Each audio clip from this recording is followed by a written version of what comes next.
누구나 쉽게 시작할 수 있는 파이프라인 만들기의 대표적인 아이템 블로그. 분명 수익화를 위해 블로그를 시작했지만 현실은 한 달에 치킨값조차 벌기 힘듭니다. 마케팅 헬퍼가 당신의 마케팅을 도와드리겠습니다. 최신화된 마케팅 정보와 함께 본질적인 이유까지 개념적으로 이해시켜드리겠습니다. 인스타그램이나 유튜브처럼 자신을 노출시킬 필요가 없는 블로그. 그렇기 때문에 부업의 열풍이 불기 시작했을 때 스마트 스토어랑 더불어 가장 많이 성장한 시장이 블로그입니다. 직접 어떤 엔잡을 해보고 싶은지 조사를 해봤습니다. 100명의 엔잡 희망자를 대상으로 조사를 하였을 때 스마트 스토어와 블로그가 확실히 많습니다. 이는 진입 장벽이 낮으며 누구나 할 수 있다는 생각을 가지기가 좋기 때문에 나온 결과입니다.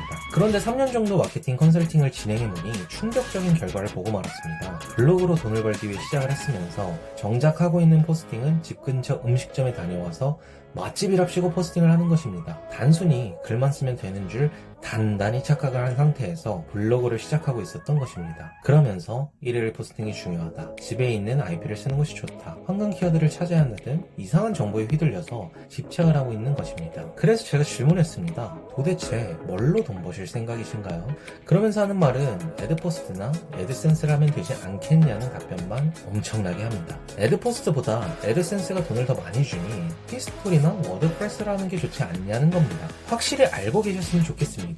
대체 누가 나한테 돈을 줄 것인가? 결국 수익화 핵심은 이것입니다. 당신이 블로그를 쓰는 시간이 일하는 시간이라고 착각하지 않으셨으면 좋겠습니다. 광고주는 자신의 상품을 고객에게 판매를 하려고 합니다. 판매를 하기 위해서는 상품을 알려야 합니다. 상품을 알리기 위해 필요한 것은 네이버나 구글에 돈을 주고 광고를 하는 것입니다. 이 광고비에서 일정 부분 페이백을 받는 것이 바로 애드포스트 그리고 애드센스의 구조입니다. 네이버 입장은 또 이렇습니다. 블로그 글은 워낙 많고 이 중에서 전문성 있는 콘텐츠를 선별해야 하는데 과연 어떤 콘텐츠를 좋아할까요? 바로 전문성 있는 글들입니다. 그리고 이 전문성을 어느 정도 보장받은 것이 네이버에서 공식적으로 인정한 인플루언서 블로그인 것이고 말이죠. 그런데 눈 씻고 찾아봐도 일상이라는 키워드는 찾을 수가 없습니다.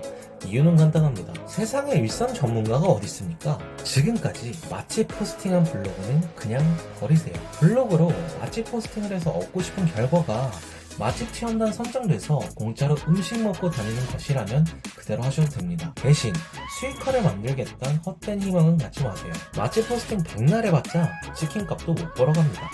가장 중요한 건 이것을 하셔야 됩니다. 내가 관심 있는 분야의 광고주는 누구일까? 블로그 시작하기 전에 이것부터 확실하게 생각하고 가세요. 관심 있는 분야의 광고주는 누구일까? 그 광고주는 네이버에 광고를 맡기고 있을까? 광고를 하고 있다면 어느 정도 비용을 사용하고 있을까? 수익형 콘텐츠를 만들기 위해서는 적어도 이 생각의 흐름까지는 한 상태에서 진행하셔야 합니다. 이런 기초적인 로직 사고가 되어 있지 않으면 수익화는 포기하시고 그냥 블로그를 일상처럼 쓰시는 게 차라리 속 편합니다. 블로그로 수익화할 수 있는 방법은 큰 카테고리를 잡았을 때 무려 4가지나 됩니다. 서비스를 직접 판매할 수도 있고, 애드포스트나 애드센스를 할 수도 있고, 광고나 협찬을 받을 수도 있고, 제휴 마케팅을 할 수도 있습니다. 쿠팡 파트너스, 스타일시 같이 제휴 마케팅을 진행해 볼 수도 있을 것이고, 광고주와 콘텐츠의 방향성이 일치했을 때 직접 광고 협찬을 받기도 합니다. 아니면 저와 같이 블로그의 서비스나 제품을 직접 홍보해서 판매하셔도 좋습니다.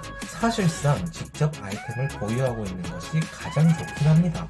요즘 발품만 조금만 팔아봐도 자신의 아이템을 갖기가 좋고, 정 안되면 지식 콘텐츠를 하는 방법도 있습니다. 말하고자 하는 핵심은 수익화를 하기 위해서는 광고주를 파악해야 한답니다. 이 정도만 확실하게 이해하고 알고 계시더라도 블로그를 비롯하여 인스타그램, 유튜브를 하시더라도 충분히 수익화까지 끌어내실 수 있습니다. 뷰티 인플루언서들이 돈을 엄청 잘 버는 건 알고 계시죠? 화장품이 마진이 많이 남기로 정말 탑3 안에 들어갑니다. 그렇게 수많은 회사가 화장품 사업에 도전합니다. 이들에게 필요한 것은 자신의 화장품을 사람들에게 알리고 구매하게 만드는 것입니다. 그런데 마침 뷰티 인플루언서들이 화장품을 구매할 사람들을 구독자로 왕창 데리고 있습니다. 이러한 니즈가 맞아 떨어지기 시작하니까 공부랑 협찬들이 쏟아지기 시작을 합니다. 바로 이 개념입니다. 이 개념만 정확히 인지하시더라도 충분히 도움이 되실 것이라 생각합니다.